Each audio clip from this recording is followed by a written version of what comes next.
And now our next speaker, Margreet Jacobs. So great to have you here. Today she's going to share a few tips and tricks. Please.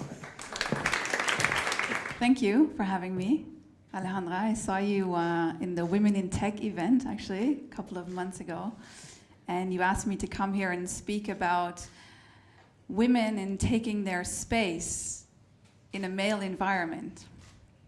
Now, taking space is something that can be quite scary for a lot of people. So is speaking up and sharing your ideas with others, because it will leave us vulnerable. At the same time, being seen and heard is an innate desire that we all have, because we all survive when we are accepted by others. We survive when we're in groups. Now let me explain a little bit about how our brain works, and it's very quite simple. We have 3 layers basically in our brain. We have a reptile brain, a mammal brain, and a human brain, which is the newest part. Now, our reptile brain, which is also called the brainstem, is responsible for a lot of responses, namely the fight or flight response whenever we are in danger. Now imagine what is happening to my brainstem right now. I'm standing here, and you are all there. So my brain is recognizing this moment as, shit, I'm outnumbered. And I just learned I can use that word. So I'm outnumbered, and if this were to come into a battle, who is gonna lose? Me. So my fight or flight response is kicking in, and it's telling me to get the hell out of here because I might die. And that is why a lot of people fear public speaking. Actually, 75% of all people, and not just women, men and women alike, fear public speaking. And it is my mission to get that number down, because I believe that there are so many people, and I see a lot of them here in this room, that have a lot of great things to say that stay inside because of that fear. So I promise to get concrete, to go into a little bit of tips and tricks, and I definitely agree with you that tips and tricks is just the surface. You have to do the inner works, and you have to find out what works for you. But let me share a few very small, tangible things. Because there are things that we systematically do, strategies that we adopt, the things we say, the way we move, and the thoughts that we have that are sabotaging whether or not we're seen by others. Now, the first one I would like to address is the words that we speak. I don't know, do we have any Dutch people in the room? Hands? Few? So a lot of Dutch people, especially women, tend to use the word tje. We make everything small. I have an idea, tje. I have a company, tje. Everything, we make it smaller. And by using those words, by making our words smaller, we end up making ourselves smaller.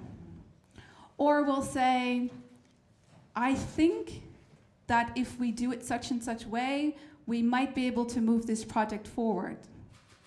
Instead of saying, if we do it in such and such way, this project is definitely going to move forward. Sounds very different, correct? And now it's not just the words, it's also the way we say things. For example, if I were to be an employee here, and I would want to speak to Ian, and I could say 2 things. I could say, Ian, I think I would like to have a raise of about 500 euros a month. Or I could say, Ian, I think I deserve a raise of 500 euros a month. What is the difference? Massive difference. Question? Exactly.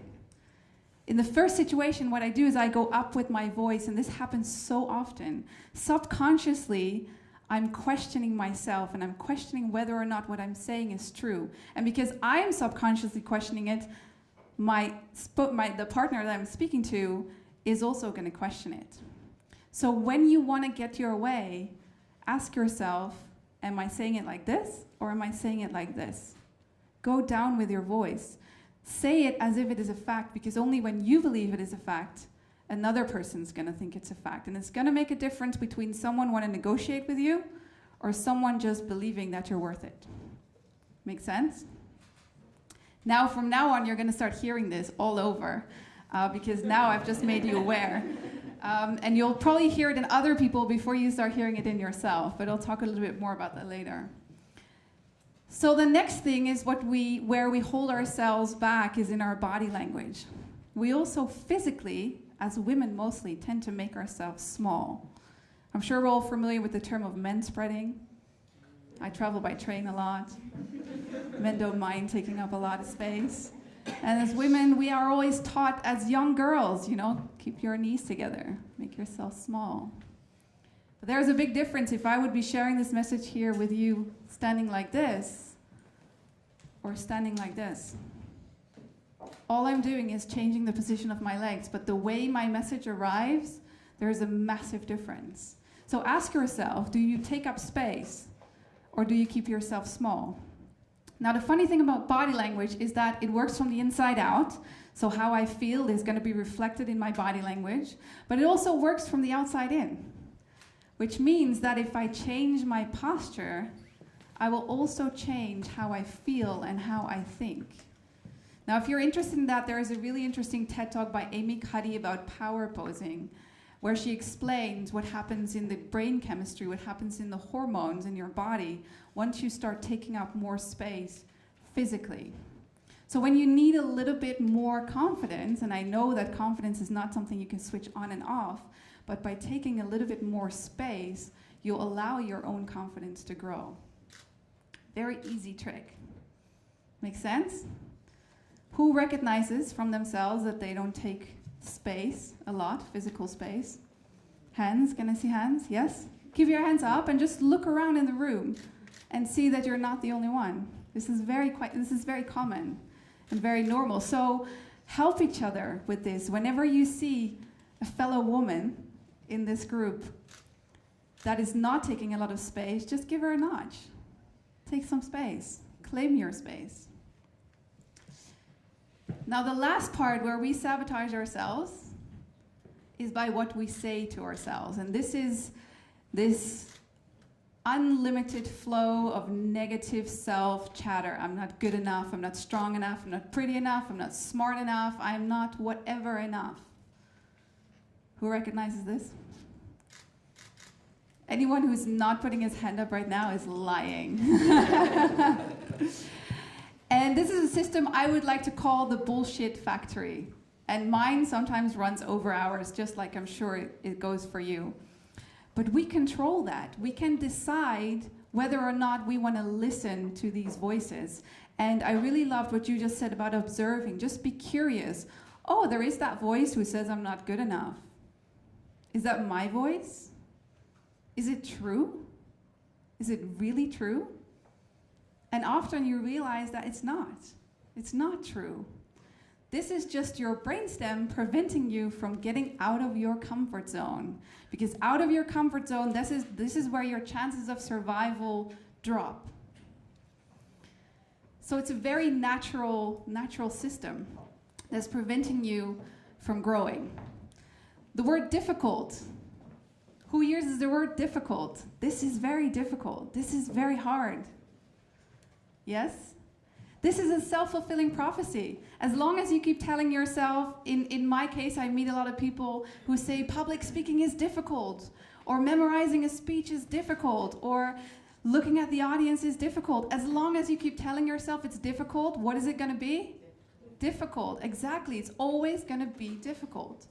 So instead of using the word difficult, why not use the words I'm learning, or it's getting easier, or it's not easy yet.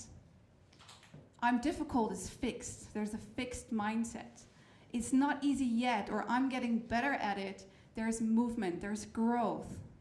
You'll need to be able to change these words in order to grow, because if you keep on saying to yourself things are difficult, they will always remain difficult. And help each other. So I would just like to ask, because it's not easy always to just implement or change strategies that you have been using all your life, that have been serving you somehow all your life. But it's easy to see them in others. So I would just like to ask you to get up, also men, because this is not just for women, also men.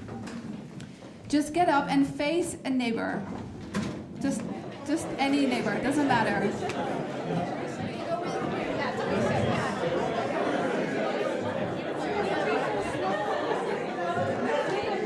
Everyone has a neighbor?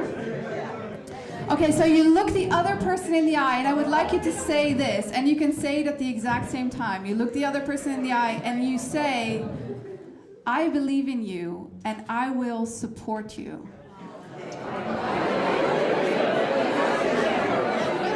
And you can give them one big high five right after.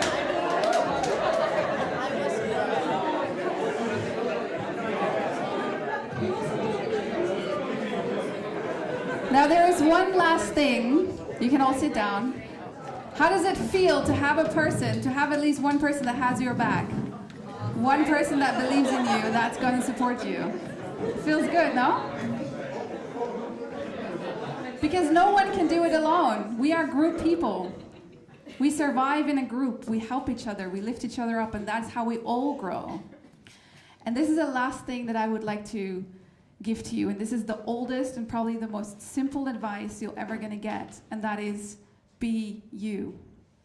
Be unapologetically, you said it, be unapologetically you. There's no one else like you. There's always going to be people in the world who are going to dislike you, not for you, but because of them, because you remind them of something, because they have an idea about you that might not be true.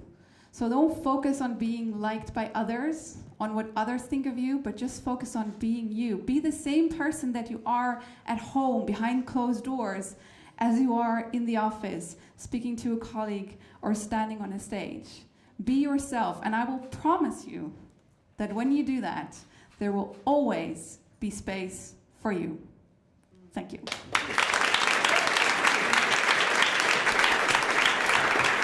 Yes, we have it. So amazing. What a variety. What inspiration. Now we are ready to go for our Q&A session.